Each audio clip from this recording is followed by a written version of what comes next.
Nice. My name is Nathaniel Cain, and would you mind telling us your name? Okay, my name is Glory Green. Okay, and when and why did your family want to move to Greenhills? Well, my father was a returning veteran, and he went to the University of Cincinnati on the co-op system using the GI Bill. And so our family moved here from Cleveland. And when they wanted to buy a home, they found that this is one of the few places they could afford to come and that we could get in. And my parents applied. And at the time, Gambier Circle and Damon Road were built exclusively for returning veterans. So my parents bought one and at the time, the rest of Greenhills was still rental. Did you live anywhere else before Greenhills was created? Yes, well, I was born in Cleveland, and we were there, and then when my father came down here for school, we moved to Mount Healthy. So we moved probably 3 miles to come to Greenhills. How did you hear about Greenhills from up in Cleveland? Oh, first of all, my father came down here for school, so he was already here, and I don't really know how he found out. Like through advertising and so forth? There were ads, but I also know there were so many applications that not everybody could get in. So my parents never discussed that with me, so I don't know, but I know that we felt very lucky to be here. What was it like growing up in Greenhills? Well, as a child, it was kind of a paradise. It wasn't necessarily paradise in our home, but we just ran through the village and played. And there's a noon whistle, and I don't know if you've ever heard it, but it still rings, and it's a loud blast over the former firehouse. And when that blast would go off, we all knew we had to go home for lunch. And then at night, the church bells would ring, and that's when we knew we had to go home for dinner. And then we'd play outside, and as soon as the street lights came on, every kid knew they had to run home, and did. So life was pretty much scheduled. Well, it was scheduled for when we had to go home, but the truth is nobody watched us all day. We ran with wild abandon. I actually had a pretend horse, and I rode it through the woods all the time. There was a creek behind our house. We played at the creek all the time. It was funny. And if there was a shortcut we needed to take, we'd run right through somebody's house to take the shortcut. Were there any activities that you were part of? Oh my God. Well, that was part of Greenhills. They wanted everybody to participate. I took tap dancing, ballet, acrobatics. I took ballroom dancing. I took Indian dancing and danced in powwows. I played the accordion. I played the clarinet, and probably a million more things. But anything that was, I was a scout. Anything that was offered, we pretty much signed up for. And I want to say, in a way, we signed up for it, because if we didn't, there wasn't anything to do. What role did the Greenbelt play in trying to organize these activities? Well, I think for most of those things, it was exclusively the town and the government who organized them. They wanted us to be successful. We took classes on deportment and how to be polite. They wanted us to be successful, and they didn't want this town to be a failure. Was there a lot of conservative opposition to the town? It's kind of fun. Oh, from the community, not from our community, but from the city of Cincinnati, there was a lot of opposition. They wanted to build 25 of these cities, and the first one was Greenbelt, Maryland, and Greenbelt was pretty successful because it's right there at Washington, D.C., and it was New Deal Democrats there. So they were pretty open to it. And then the other one, Greendale, Wisconsin, the mayor was a socialist. So he was totally supportive of it. Here is a hotbed of conservatism, and they didn't like it. And they made a lot of waves about it, but what ended up happening was there was supposed to be a fourth one that was in the works, and it was in New Brunswick, New Jersey, and it was going to be called Greenbrook. I think Greenbrook. and they sued, and they went all the way to the Supreme Court, and the Supreme Court said the federal government did not have a right to be in the real estate business. So Greenhills knew what was happening, and they got Greenhills up in a hurry so that it couldn't get stopped. What was your house like? The house? Yeah. It's like the kind of house you draw in kindergarten. An old like colonial. Right. I wouldn't even, I don't know. It's funny, I'm in real estate and I really don't know what the style you would call it, but it was just kitchen, living room, bedroom, and then 2 bedrooms up in the attic that didn't have straight up walls. A lot of people have used the terms like international or Basque. Right, but that's the original houses. We were in the houses built in '47 for the soldiers, so we did not have that house. What are the most important places in the village that you like to hang out near? Well, in the summer, I was at the pool every day from the minute it opened till it closed. When I got to be a teenager and I was allowed to, I went down to the lake a lot. So I'd hike through the woods and go down and hang out down there. But I would say certainly the pool was probably the most important. In the winter, we did ice skating, and sometimes we got to go to the Cincinnati Gardens to skate.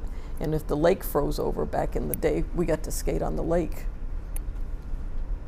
But there was, in Winton Woods, there was horseback riding, and we were really poor. But my sister and I would take our bikes and put bags on them and go to the woods and collect all the pop bottles people left and turn them in. And with the money we got, we could afford horseback riding lessons.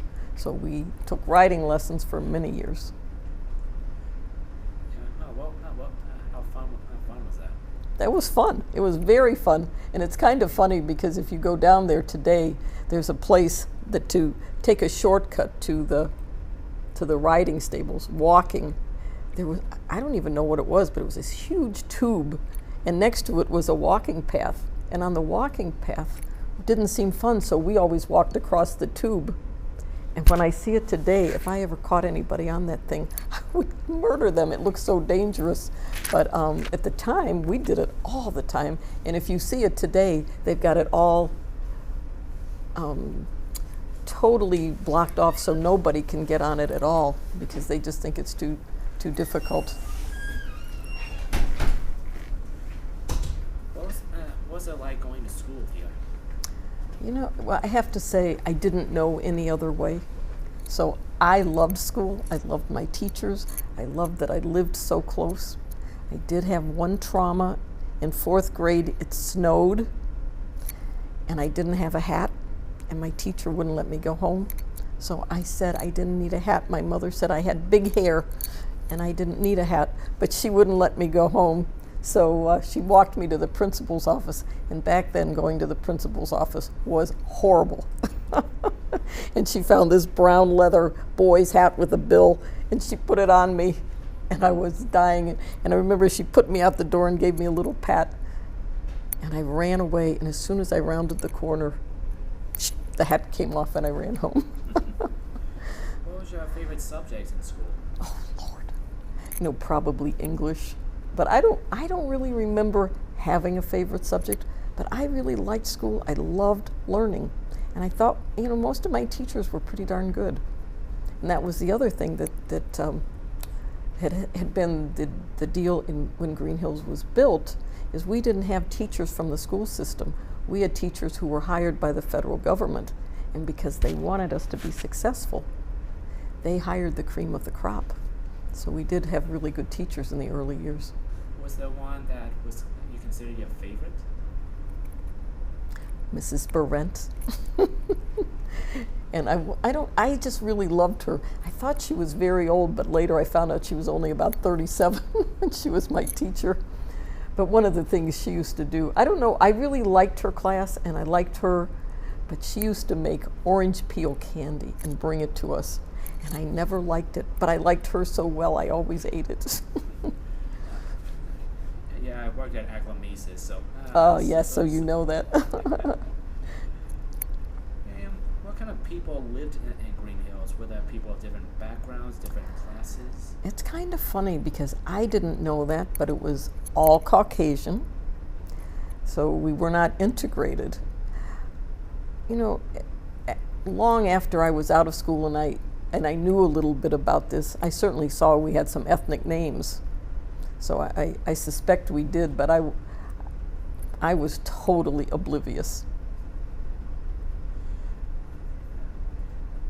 What role did gender play in this community? Do you think men and women had different experiences? In the 50s?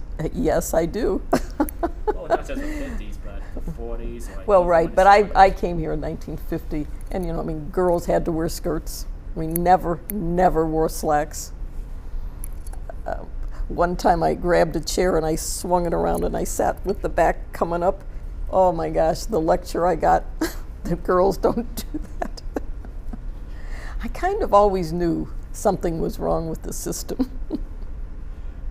Well, as the years go by and different social patterns change, did you Right. notice any? The social patterns? Yeah. Well, I certainly did. Well, I graduated when the Vietnam War was coming into to being, and so I mean things were starting to change dramatically. It was becoming a kind of a drug culture too, and Apologize for that. okay. So, want me to back up? Well, you can start again. Okay. So, well, as I graduated in 1963, and so things were changing rather dramatically. The Vietnam War and all the protest about that and the drug culture was coming into being. So things changed dramatically in my youth. Did it impact Greenhills in any way? It might have, but when I was 18, I moved away because I wanted something more exciting than my cute little town. So I wasn't around to see if it changed or not, but I certainly noticed that that it seems to be a conservative little place, and I don't know how much it changed, but it did become integrated. When was that? You know, I want to say probably in the 70s. It became, well, Greenhills initially was a sundowner town, which means black people were not allowed in town after 6 o'clock at night. And then in 1968, with the Civil Rights Acts, that was outlawed. So I would imagine it happened shortly after 68. I was certainly aware of it in the early 70s. And one of the things that I really loved was when I would meet people who were the new, black residents, I would ask them what they thought about living here. And their comments were very much like ours were in my youth, that it was just a little paradise to be here and where kids can play and life is so much easier. How did World War II impact past the village? Or did it impact your life? Well, I was born at the very end of World War II, so I don't want to say that I know how it impacted my life, but things that I saw particularly in my youth, for example, at the swimming pool, was that you would see, somebody come in to go swimming and take off their leg and then hop over to the pool and dive in, and we certainly saw things of that nature, that we were aware that there had been a war. It seemed like all the little boys drew pictures of airplanes and like with the bullets coming out of them, so they certainly knew war, but it certainly was not a girl topic. Did many veterans come in to settle in the village? Right, it was almost 100% veterans coming in. This was a town that was opened up for veterans, and I think I told you the street I lived on was 100% veterans. And in hindsight, we had a woman named Miss Sackman who was the attorney who did all the paperwork for the selling of the village. And all I can think is she must have been a veteran because she lived on my street. And I wish now I had known what the story was, but I don't.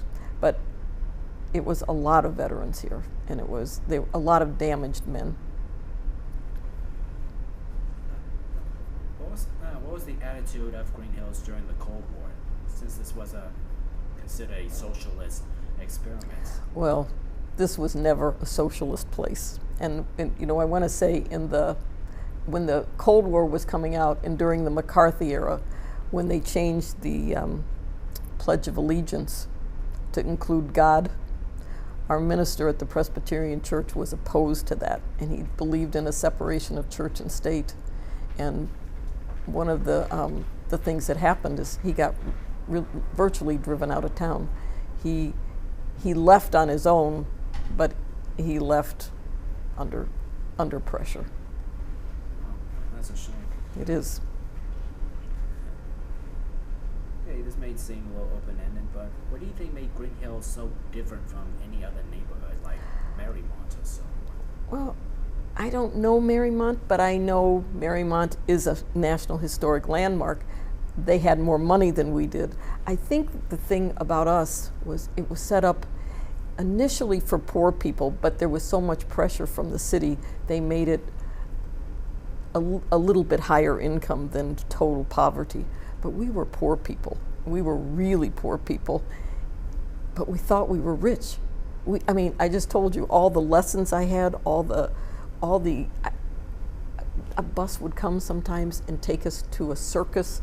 We had a lot going for us that poor people do not have. And I personally think it really shows that government can work if it wants to. We don't have to treat poor people the way we do. Were there any specific designs of the village that reflected the aspirations of the New Deal? Well, say that again. Was there a specific design of the village that reflected the sort of New Deal? I think this building is one. When you come into this town, it's like it just grabs your eye. You see it, you come in, it had 3 massive WPA murals. I mean, I don't know, well, I shouldn't say, I do know other places that have more, but for a little tiny town, that is a lot of artwork. We have, in the gym, there's a relief sculpture. There were 3 murals, and there were, I believe, 2 statues that were built for Greenhills, but they're in Dayton, Ohio, and they won't give them back to us. And since you were the former president of the New Deal's Preservation Society. Association. Yeah. Well, what do you feel threatens Greenhills the more with the loss of these New Deal style architecture? I think it's a tragedy. I'm so upset about it, I can't even begin to tell you. But I joined the National New Deal Preservation Association for the specific purpose of letting them know about Greenhills. And this organization was all people who are so involved with the New Deal, and not one of them had heard of the green towns. And I thought, I was just really shocked. But they know now, they are upset. Greenhills is making a horrible mistake. They want to tear them down. They've wanted to tear them down for 25 years. And they knew getting this national landmark status. The Park Services said, do not tear any more buildings down. They knew they were going to do it. They should have not taken the status. It's very upsetting. What do you think will help save them? They're already destroyed. They're planning on taking more down. Nothing's going to stop them unless people rise up and have a revolution. And the reason that won't happen, they don't even know about it. Winton Woods divides the town, and if you live on this side of Winton Road, you don't have any reason to go on the other side. So you don't even see it, you don't know it. The newspapers won't print any opposition. So I don't think the outlook is good. Is there anything else you want to add that we didn't talk about? Well, the only thing I've always had a dream that the University of Cincinnati would take this on as a project to save it, and the buildings that just got torn down could have been fabulous, landmark living space. They were fabulous buildings. Students could have lived in them, worked their projects. I just think that it's really a shame that that we turn our backs on it. I mean, there are certain things we know to revere, and this should have been revered. People come from all over the world to study these towns, and nobody here knows they exist. That's a shame. Well, I feel that's not all the questions we have. Okay. For help. Thank you for Thank being on you. the interview. Thank you.